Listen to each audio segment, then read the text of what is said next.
Cette capsule vous est présentée par la boutique Maixu pour vos peluches et articles décoratifs geek, ainsi que par Evo Retro, distributeur d'accessoires cool pour gamers et collectionneurs de figurines et de jeux vidéo. Ici Sarah de Ciné Techno et voici ma critique de Alex Kidd in Miracle World DX sur Nintendo Switch. Le jeu publié par Merge Games est disponible depuis le 22 juin 2021. Ce titre est également disponible sur PlayStation 4, Xbox One et PC.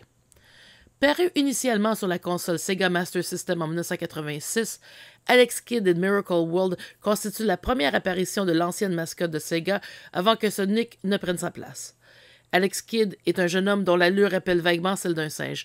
Il devrait conquérir 17 niveaux pour vaincre le méchant Janken et pour ce faire, il pourra utiliser des outils qui l'aideront à battre les ennemis, comme une bague magique permettant de projeter des coups, ainsi que des véhicules pour avancer plus rapidement, tels qu'un hélicoptère ou une moto.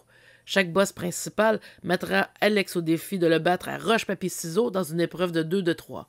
Dans son périple, Alex Kidd en apprendra plus sur son destin. Dans la nouvelle mouture développée sous licence de Sega par José Sanz et Hector Toro sous le nom de Janken Team, avec l'aide de Merge Games, on retrouve une nouvelle patte graphique mise au goût du jour, de nouveaux niveaux et de nouveaux personnages non jouables.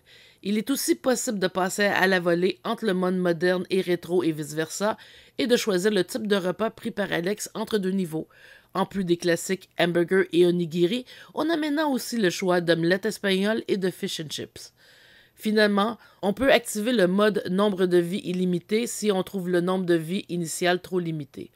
Une fois le jeu terminé, on peut accéder au mode classique qui reprend intégralement les niveaux de la version d'origine sur Sega Master System, sans les nouveaux tableaux, ainsi qu'un mode Boss Rush qui reprend les combats de roche-papier-ciseaux contre les boss du jeu. Malheureusement, malgré le visuel remanié, on ne peut pas en dire autant de la jouabilité. Les sauts d'Alex manquent de précision et on se rend vite compte que nous sommes loin de la maniabilité d'un Mario. C'est bien dommage car cela aurait permis de corriger le plus gros défaut du jeu d'origine. Le jeu sauvegarde automatiquement entre chaque tableau, ce qui permet de reprendre le jeu plus tard si on le désire. Ou si, pour la première fois, on peut jouer à Miracle World en français. On peut quand même changer la langue du jeu si on préfère la version anglaise ou même japonaise, mais ce n'était certainement pas une option à l'époque de la Sega Master System.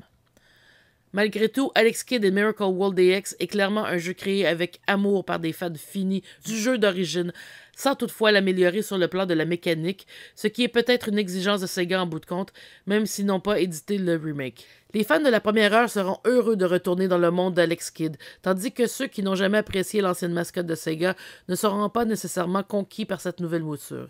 Il est quand même intéressant que de nouveaux tableaux soient inclus, même en mode rétro, contrairement à Wonder Boy 3 de Dragon's Trap ou à Asha Monster World, qui reprennent intégralement la version d'origine de ces jeux.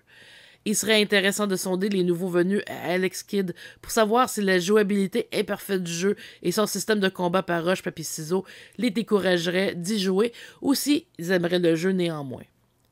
Alex Kidd et Miracle World DX obtient la note de 8 sur 10. Merci d'avoir été à l'écoute.